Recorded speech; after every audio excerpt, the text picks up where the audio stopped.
जाजपुर जिला बिंझारपुर थाना अंतर्गत मधुसूदनपुर पंचायतर मधुसूदनपुर नोडाल उच्च प्राथमिक विद्यालय परिसर मध्य लाटिन वृद्धा मृत शरीर उद्धार। वृद्धा जनक स्थानीय अंचल विनोदिन साहू बोली जमापड़ी। सबुदिन भली फूल तोड़ाक आसाबा बेले विद्यालय परिसर मध्य विनोदिन मृतदेह उद्धार कर विनोदिन को हत्या कर अभियोग आनिले परिवार लोके। तेज घटनास्थल पुलिस तनाघना जारी रही। मोर ना नगेन कुमार साहू, मोर बड़ भौणी विनोदिनी साहू से बाहर मधुसूदनपुर कलिक चंद्र बेहरा से गत 21 मसीह रिटायर्ड होते मेडिकल एलएचबी थे।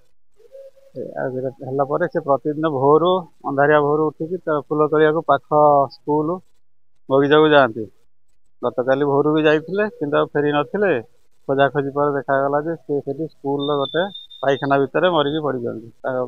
पुलिस की खबर दिया, पुलिस आसिक देखिले हणाहणी केस होती। तार कान फुल छिंडे नहीं, हाथ रू जो चूड़ी नहीं जाती, मारिकी जो मुंड फुंड जी फुल फुल पड़ी घोषारी घोषारी नहीं घर पे घर पूरा रक्ताक्त पिटिकी आखि फाखि सब फुली जाती, जला जामापटा चिरी जाती। पुओ जड़े पुलिस डिपार्टमेंट एसआई पुलिस वाला माँ को डकायत मान छाड़ना माने ये लोक तो विधिवत तदंत कर शास्ति न दिया लोक भी भल लोक निरीह लोक चलाचल कर।